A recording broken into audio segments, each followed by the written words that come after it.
Olá, telespectadores. O programa Ecologia em Ação vai trazer para vocês hoje um tema que sempre é muito questionado em relação à morte das abelhas e dos beija-flores. Nós temos uma planta exótica no Brasil, muito plantada em áreas públicas, em jardins particulares, que é a espatódia.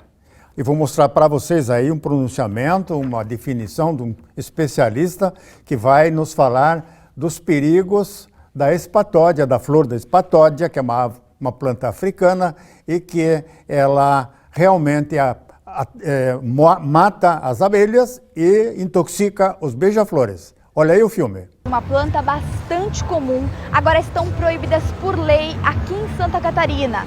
Tudo para preservar as abelhas. A espatódia é uma árvore muito comum nas cidades, usada para paisagismo porque encanta pela cor vibrante das flores. Mas não se engane, porque essas pétalas não têm nada de inofensivas. Ela é tóxica e causa a morte de insetos polinizadores como as abelhas. Por isso não é difícil encontrá-las assim, já sem vida dentro das flores. A planta espatódia é uma planta exótica. Ela é oriunda da África. E ela veio para o Brasil já faz alguns anos, muito utilizada na arborização urbana, como uma árvore com características ornamentais. Ela está sendo muito utilizada para ornamento de praças, jardins. Quando o inseto polinizador, no caso a abelha, o beija-flor, o morcego, vai entrar em contato com a flor dessa planta, ele acaba morrendo. Pensando nisso, o governador Carlos Moisés da Silva aprovou nesse ano uma lei que proíbe a produção de mudas e o plantio de árvores dessa espécie. Quem desobedecer à lei pode ter que pagar multa no valor de até R$1.000. A aprovação da lei foi bastante comemorada pelos criadores de abelhas de Santa Catarina, mas segundo eles, ela não resolve todos os problemas. Isso porque o texto não fala nada das árvores que já estão plantadas nas cidades. Foi por isso que o Roberto, que trabalha com abelhas há mais de 12 anos e sabe que elas são fundamentais para a polinização e para a biodiversidade, lançou um projeto para conscientizar a população. Sanciona na lei que é proibido o comércio e o porte de plantas novas. Porém, as existentes não existe na lei algo que indica que poderá ser retirado. Então a gente vem num caráter informativo a conscientizar as pessoas, aqueles que têm de forma particular ou as próprias prefeituras dos municípios que têm em praças, em parques, que de alguma forma aderem a essa nossa causa e procuram eliminar e fazer o plantio de plantas nativas da nossa região. A Júlia também cria abelhas e está apoiando a iniciativa, que, segundo ela, impacta até mesmo na agricultura. A preocupação é que o outono e inverno é justamente a época de floração da espatódia, o que deve aumentar a mortandade de abelhas e causar um desequilíbrio na natureza. Como as abelhas são essenciais para a manutenção da flora nativa e também muitas culturas agrícolas dependem da polinização das abelhas, né? Por exemplo, o morango, várias outras culturas, né? As flores dependem da abelha para virar o fruto. Então é muito importante a gente pensar em preservar elas e como a árvore é tóxica, seria interessante mesmo fazer a troca dessa árvore por uma árvore que alimente a abelha, né?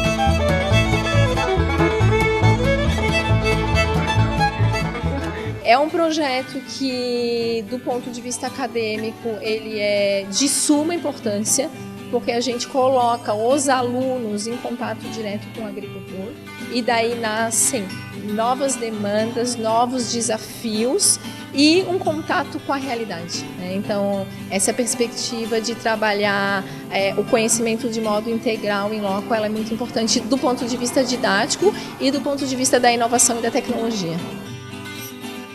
A gente está indo muito nessa vertente do orgânico, do sustentável, do biodisponível, né? Trabalhar com as estações do ano, os ingredientes que são possíveis de tê-lo, né? Respeitar o processo da natureza, né? E utilizar aquilo que ela pode nos propiciar de forma natural. É mais ou menos nesse sentido que a gente vê o trabalho aqui do Glauco.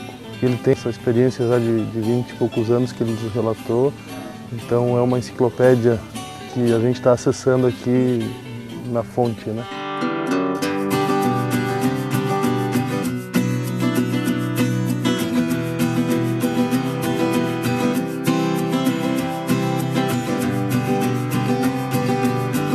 Isso está vindo de uma forma muito especial porque muitas das coisas que a gente comercializa e pretende comercializar ou tenta comercializar são coisas que se perdeu do conhecimento popular tradicional, né?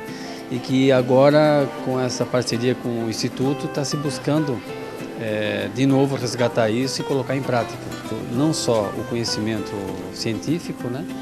Está respeitando o conhecimento popular. São jovens que estão aprendendo e eu pude passar a eles aquilo que é a minha vida aqui no meio rural. O resultado para a natureza e para as pessoas é muito satisfatório. Aquilo que é prazeroso, né, que é receber as pessoas, poder conversar e se preparar para uma próxima visita daqui a algum tempo e tal.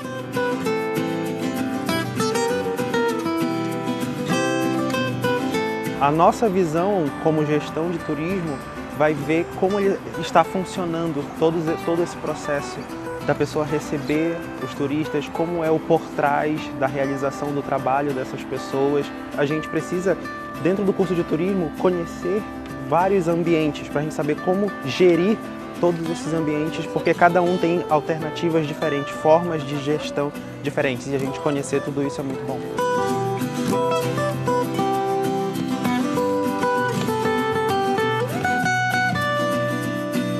Então você vai fazer esse elo entre a terra e a cidade, o consumidor, proporcionando renda para as pessoas que estão no campo, consequentemente permitindo que elas se mantenham na terra.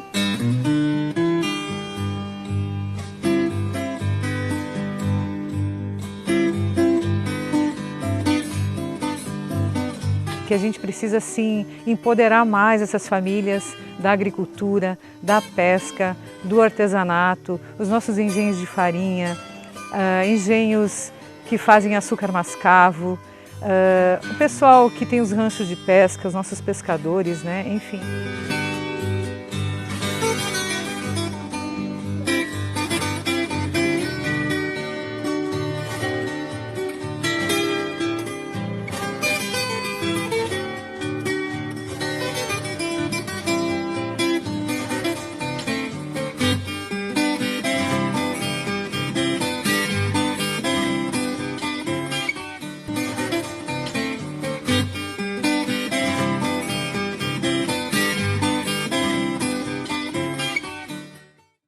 Se você faz queijo, doce caseiro, embutidos e você não pode vender em outro estado por falta do selo, para tudo e presta atenção aqui em mim.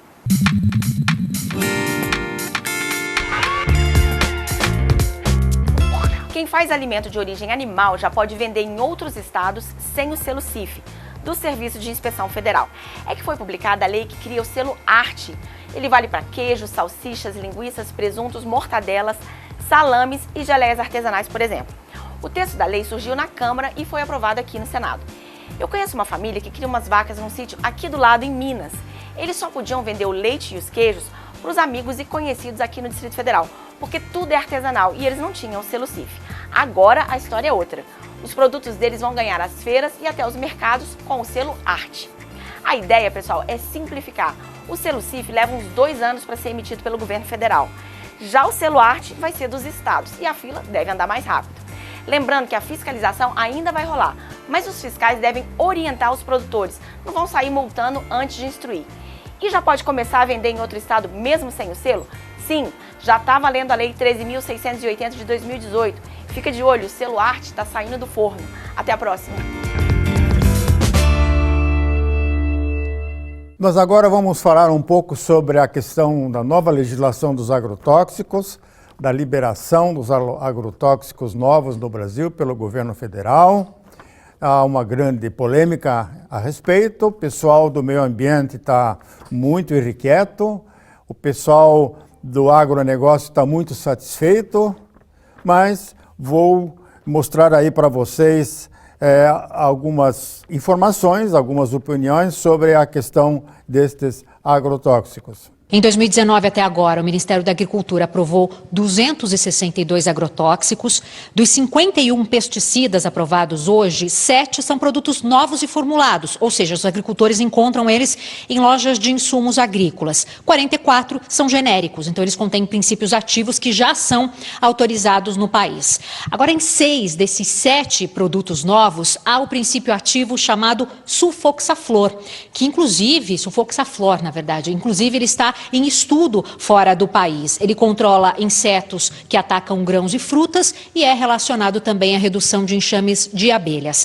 Bom, o governo diz que o uso de agrotóxicos deverá seguir aí orientações do IBAMA e que os agricultores precisam seguir regras, como, por exemplo, o limite aí de dosagem de cada produto, mas esse assunto é bastante polêmico, está causando bastante discussão, principalmente com órgãos de defesa do meio ambiente. A gente vai conversar agora com a Marina Lacorte, que é a coordenadora da campanha de Agricultura e Alimentação do Greenpeace. O Greenpeace, inclusive, analisou essa lista com 51 agrotóxicos que foram aprovados hoje. Gostaria que você contasse para a gente o resultado dessa análise e se há algum produto aí que vocês destacam.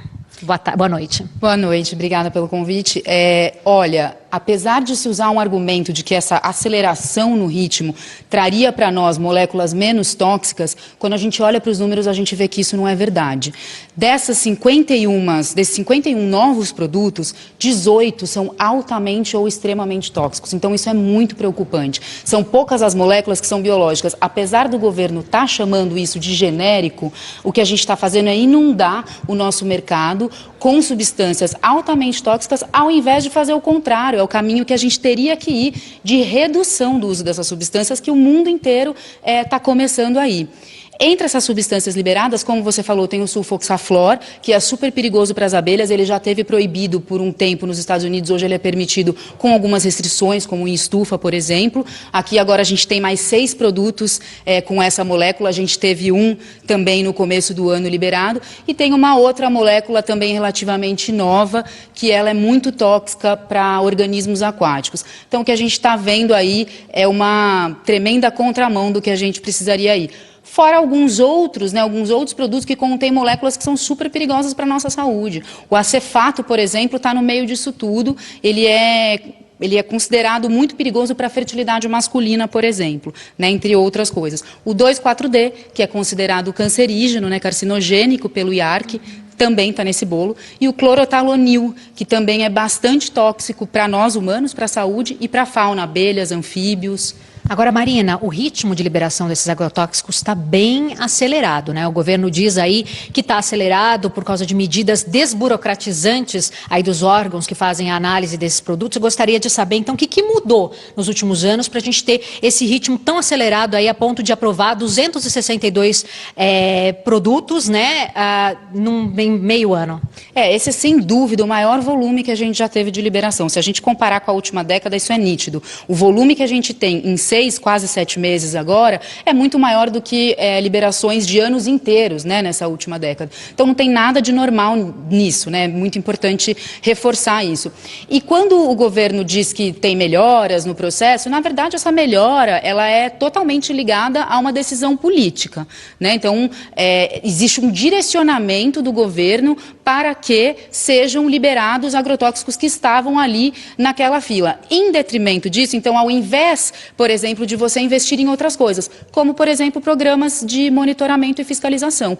O nosso programa de monitoramento e fiscalização na água é extremamente precário. A gente fiscaliza, a gente faz análises de pouquíssimas substâncias perto do que a gente já tem aprovado. A análise de resíduos em alimentos também está parada. E a gente começa priorizando uma enésima molécula de glifosato ou de acefato. Isso não faz sentido nenhum. Então, não teve uma diminuição na burocracia. Pode ter tido um ou outro simplificação ali de normas e procedimentos. Mas, assim, isso é, sem dúvida, uma decisão política, um direcionamento do governo que muda essa lógica de operação e atuação das agências.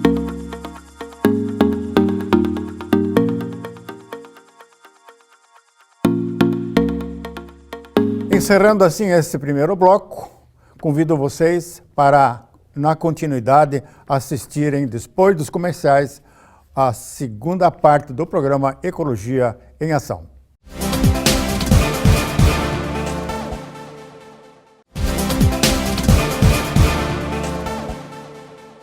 Iniciando esse segundo bloco do Ecologia em Ação, nós vamos passar para vocês algumas informações sobre o impacto que as espécies exóticas vegetais e animais criam para a nossa biodiversidade nativa brasileira. Entre essas espécies exóticas encontra-se também o caramujo africano ou a chatina fúlica, que também tem algumas informações e imagens aí para que vocês possam ver o impacto que essas introduções de plantas que não são brasileiras, de animais que não são brasileiros, estão criando problemas sérios para a agricultura, para os ambientes de horticultura, dos jardins, das hortas e das áreas de plantio. Um recanto de biodiversidade em plena região metropolitana de Florianópolis. Em mais de 84 mil hectares, uma infinidade de espécies dão cor e vida ao Parque Estadual da Serra do Tabuleiro. Verde que contorna costões, verde que cobre montanhas. Na imensidão a perder de vista, o espaço parece comportar tudo o que precisa. Mas é quando o olhar se aproxima que o alerta aparece. Tem invasores por aqui. São espécies que elas se originaram e evoluíram em outras partes, né, do planeta e foram trazidas pelo homem para os lugares onde elas estão invadindo hoje. Para lugares que elas não chegariam naturalmente, né, e elas acabam assim, encontrando então um lugar propício para elas, onde, por exemplo, elas não têm predadores, não têm patógenos, não têm espécies competidoras. O primeiro estudo sobre a presença de espécies exóticas no parque foi feito em 2010. E há pouco mais de 2 anos, uma nova pesquisa de campo atualizou os dados coletados. O trabalho percorreu as 11 ilhas que fazem parte da área de proteção ambiental. Em 6 delas, foram encontradas plantas invasoras. Com condições climáticas e de solo apropriadas, se reproduzem e se dispersam. Nas ilhas do Parque Estadual do Tabuleiro, os estudiosos encontraram 15 espécies invasoras diferentes. Em pequena quantidade, plantas frutíferas como goiabeiras, limoeiros e bananeiras. E em grande quantidade, aspiteiras. Com folhas pontudas que lembram bromélias, se multiplicaram e chegam a infestar algumas áreas.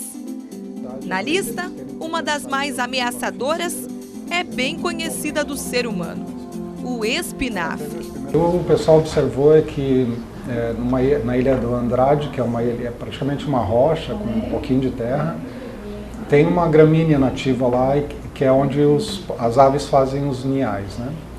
E o espinafre estava tomando conta dessa gramínea e dificultando ali a ave fazer o ninho, né? Ela não está acostumada a lidar com o espinafre. Para retomar o equilíbrio e evitar prejuízos ambientais, o Instituto do Meio Ambiente começou o controle das espécies exóticas no Parque Estadual. O mesmo estudo que catalogou as espécies invasoras também trouxe as informações necessárias para o controle da situação.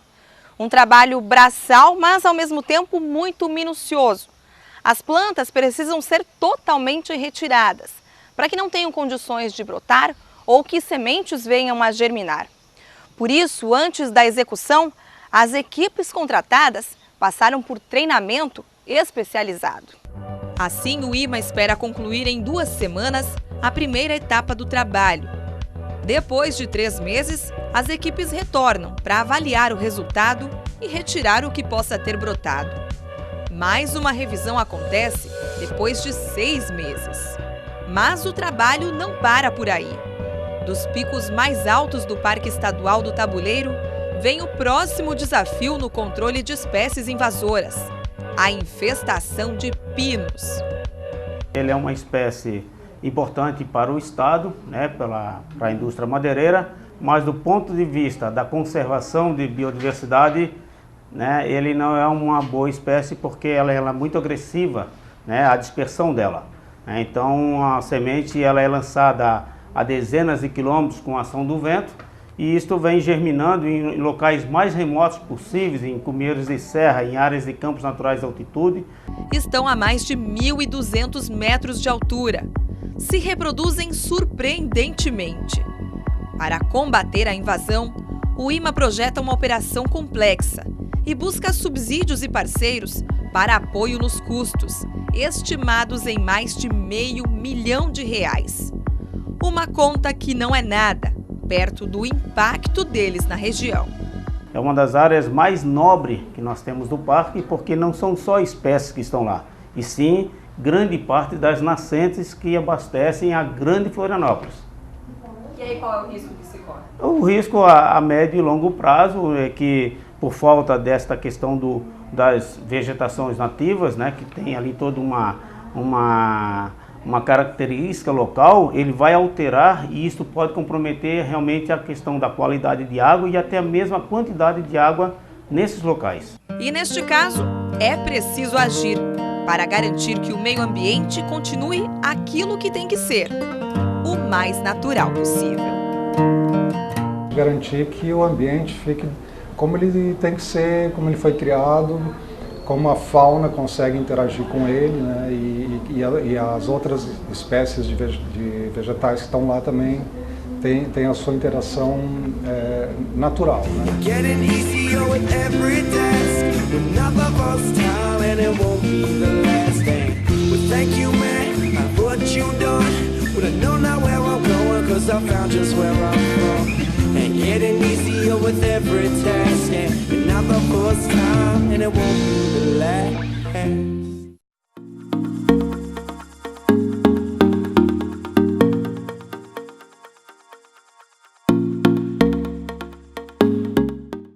Encerrando assim esse segundo bloco, vamos convidando vocês para o próximo programa Ecologia em Ação. Até lá!